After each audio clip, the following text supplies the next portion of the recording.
Hi friends, welcome to the Share, Invite, and Proclaim channel. My name is Judy. The topic for today is about discipline, and it's all in your perspective. One of my hobbies since I have retired from teaching is scrapping electronics. Believe it or not, I like to take them apart, see what's inside. Could never put them back together, but I like to take them apart. I've scrapped phones and TVs and computers and laptops and lamps and toaster ovens and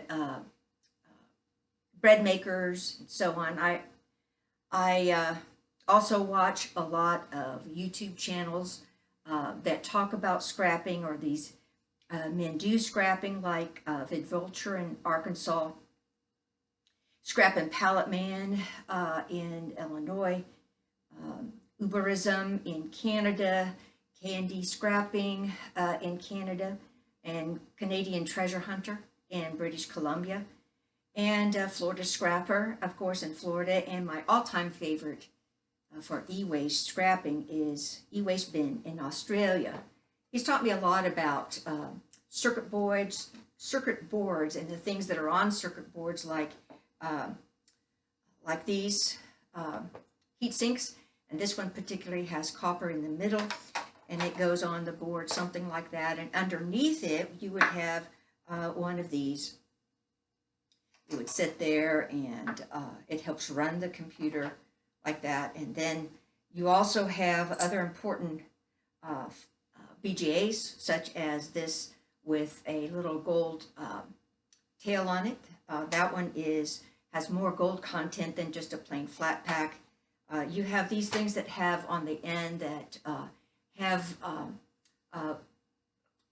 gold-plated fingers, what they call, and that over a long period of time, if you collect enough of them, then you can melt them down for their gold content. And you have things like this EEPROM. It's a reusable kind of memory thing, and you take off this little patch here, and you can tell whether it's gold or silver. And then you have some small ones. And these come in all sizes, and you have keys that are brass. And then you have things like these hard drives that have all kinds of metal in them. And this is really where the memory of a computer comes in, and they come in all different sizes. Motors, these can be sold at scrap yards for about 10 cents a piece. And then the most important thing that scrappers try to find is copper, because it has the most, you get more money for a pound of copper than you do like scrap. Copper could be anywhere from $1.80 to $2.50. Gosh, I have sold copper a number of years ago for almost $4 a pound, but now it's gone way down because of the excess supply. But scrappers want just tin and all the scrap metal could be something like maybe 4 to 6 cents a pound. So you can see that the copper gives you more income. Well, I tell you all of this because I was reading in Proverbs 17:3, and it says, "The refining pot is for silver and the furnace for gold, but the Lord tests hearts." Well, what is the purpose of the refining pot, the crucible?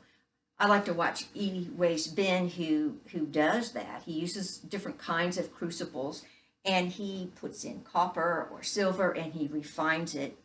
But the crucible then is to remove the dross, or the impurities. Now in 1 Chronicles chapters 22 and 29, we read about the precious metals that David gave Solomon for the building of the temple. And from Israel's treasury, 100,000 talents of gold, 1,000,000 talents of silver, bronze and iron and timber and stone. And then David gave some out of his own purse. And he said to Solomon that there's no limit to what they can provide. because also people in Israel gave of their own wealth to Solomon to build this temple. In spite of all this wealth, though, Solomon wrote in Proverbs 3:13 and following, "How blessed is the man who finds wisdom and the man who gains understanding. For she," talking about wisdom and understanding, "profit is better than the profit of silver, and her gain better than gold. She is more precious than jewels, and nothing you desire compares with her." And then Solomon goes on in verses 16 to 18, additional benefits of wisdom are long life, riches, honor, peace, and happiness, and the tree of life. Now, besides wisdom, which is used 56 times in Proverbs, which wisdom is to know what to do, when to do it, and how to do it, and understanding, that is used 50 times in Proverbs, Solomon uses other words that are more important than these precious metals, like righteousness, which is right living, used 84 times in Proverbs.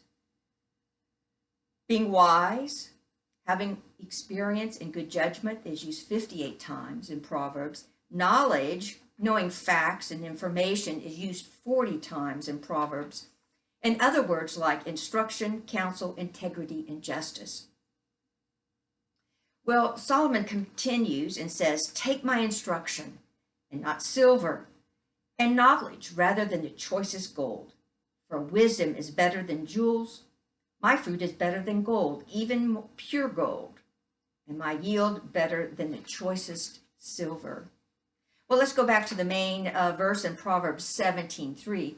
"The refining pot is for silver and the furnace for gold, but the Lord tests hearts." Well, how does God test us? And how is that testing related to silver and gold? Well, in Proverbs, the word used is test. God evaluates how well we're maturing in our faith. And God said, or Solomon said in Proverbs 3, "Do not regret the discipline of the Lord or loathe his reproof." That means his rebuke or reprimand.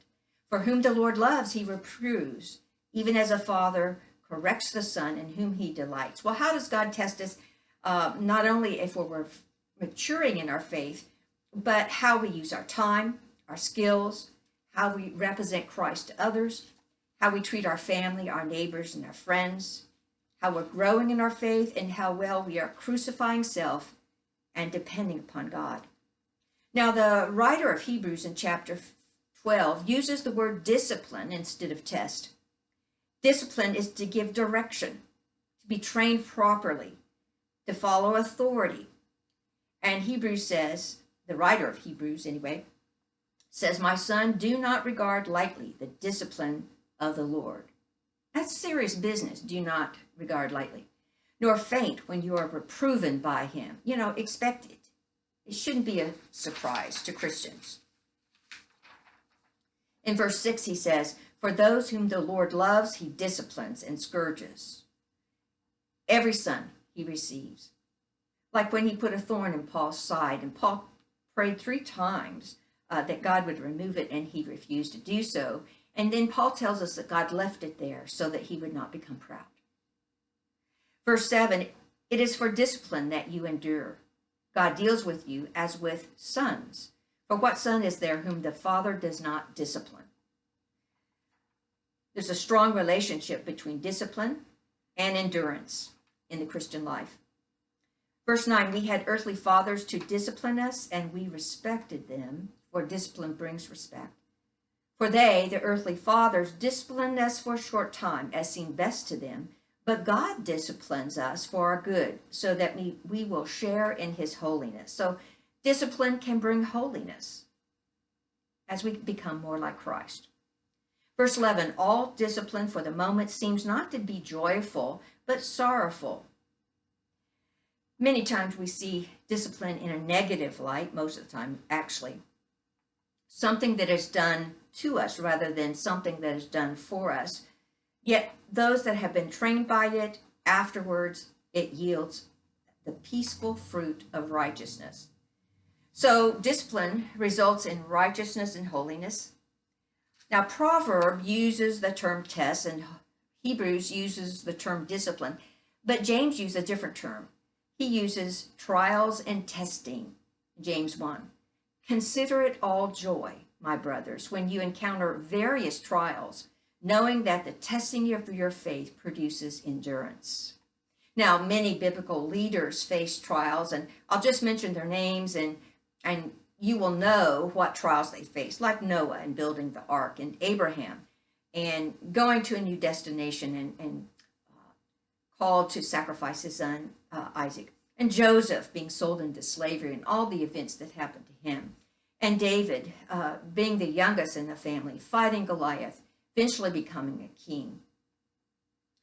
And then Mary and Martha, who awaited Jesus coming to heal their brother, and Jesus waiting for 4 days. And Paul being stoned, shipwrecked, whipped 5 times, in hunger, imprisonments, daily concern for all the churches. And then the disciples were martyred. For all of these people, God used tests, discipline, to grow them up in their faith, to witness to the world around them about God and how much he cares about believers and brings them into holiness and righteousness. Now, let's connect this to the refining pot and God's testing and how it fits together. Well, the raw material that you put into a crucible like copper, let's say, for example, gold or silver or copper, it's a metaphor for the image of a new Christian. We're all the raw material. The furnace or the refining pot or the crucible, it purifies metal by bringing up to the surface the dross that we can clear off and leave the pure metal behind. Well, it's a metaphor for the Christians experiencing affliction or troubles or tests or discipline or trials. You increase the heat slowly. And the finished product, which is the pure metal, which increases the value, is a metaphor for Christians growing spiritually, increases in holiness and righteousness, to share the glory of God and witness to the saving grace of Jesus Christ. When you start refining precious metals in the crucible, you start with just a few small pieces of the metal so that it will begin to melt. And then, like when you become a Christian, you have to deal with issues like your speech, or how to deal with your old friends, or how to tell your family and friends that you've accepted Christ. And after these small pieces of metal begin to melt, the refiner puts in more larger pieces of precious metals, turns up the heat to deal with the dross. Well, for the Christian, God begins to deal with our pride, our prejudices, our selfishness, our materialism, our anger, our bitterness, our jealousy, our grudges, our hurts, our judgmental spirit, our insecurities, our fears, our wrong attachments. This is just to name a few. And this is our dross that God removes as we grow in our faith. Now, refiner's goal is to purify the precious metals, but only God can purify the believer's heart. That ends in spiritual growth, holiness, righteousness, and a witness to the world about the changes that Jesus makes in our lives and when we accept Jesus as Lord and Savior. I encourage you to share this information with your friends who need a word of encouragement, that they can understand the purpose of all of the trials or tests that they may be going through. And subscribe so that you'll know future videos that will come out. I encourage you to find a Bible-believing church where you can hear about Jesus, who he was, who he is, and who he is today. And that you, after this virus shutdown ends, that you can find a small Bible study where you can fellowship with other believers and grow in your faith. If you are not a believer, or if you're unsure, think on this from Romans 10, 9 and 13, that if you confess with your mouth that Jesus is Lord and believe in your heart that God raised him from the dead, you will be saved. For whoever will call upon the name of the Lord will be saved. Thanks for watching.